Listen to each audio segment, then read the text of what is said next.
mean, this is a very sad movie. Like, there are certain points where it's like, wow, that is so sad. But then it gets like, the tension and sadness gets cut by just the harshness and brutality of Yoko. Oh, yeah, his little sister, Minato's little sister. Yoko is such a brat and awful person. Like, Yeah. when they first visit Hinako after Minato dies to like drop off some of his belongings to her, from the jump, from the get-go, Yoko's like, hey, here's some of my dead brother's stuff. You want any? God. You want any of it? And then Hinako's just like staring there. She looks at it and she's sad.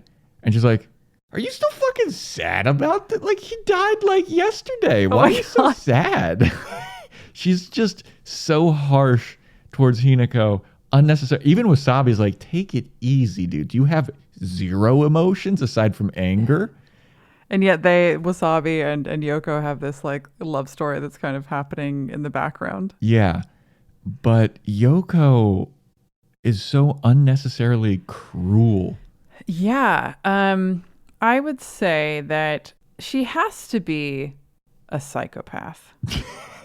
Like, I don't use the term lightly. Yeah. But a psychopath who isn't even trying to fake the emotions that they see people have. Mm-hmm.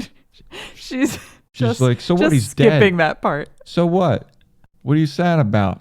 I think it's supposed to be that she is this like tough kid, and she like stopped going to school and all this other stuff. So she has this tough exterior, but and I guess they kind of break that down later because she keeps being like, you're an idiot if you're ever in love, or only stupid people fall in love. And then later on, she admits that she's always been in love with Wasabi because he told her at one time to like be herself, and that saved her. So there's a lot of everybody saving everybody going on. And I guess they're trying to be like, oh, but she doesn't want to seem vulnerable or have feelings. And so she's, always this like tough person. But I think when you have that, you will also have a moment where you see that person be genuinely vulnerable and see like, oh, the reason why they're so harsh is because they hurt even more than you think that they might or anybody else does.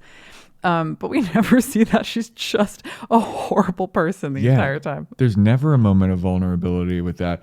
But it's also kind of like she's having a hard time she's living in the shadow of Minato, because Minato is like, everybody thinks he's such a great guy and he's this extremely capable firefighter and he saves all these people and everyone's super proud of him, and even in her family.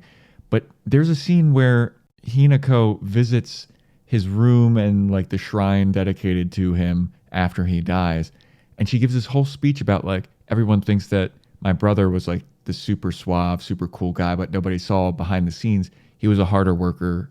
He was working harder than everyone, and he worked super hard. His room was filled with books and instructional things. She tells this really sweet story about how like he had to take care of her. The reason why he can make so many eggs so well. He was bad at cooking, but for some reason he had to cook for them because their parents were gone. So he YouTubed it, essentially. Yeah, and he learned how to do all this stuff, and he became a very capable person, and nobody knew that because they just assumed that he was great at everything, but he worked very hard at it.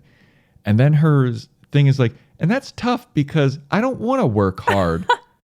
And people don't respect me the same way they respect him, and that's fucked. Yeah, it's like, what? You have done nothing to deserve anybody's respect. Exactly. I was like, is this the moment? You're not even nice. Yeah, she's so mean to everybody. Like, why would anyone respect you or like you or want to be within 10 feet of you? You suck.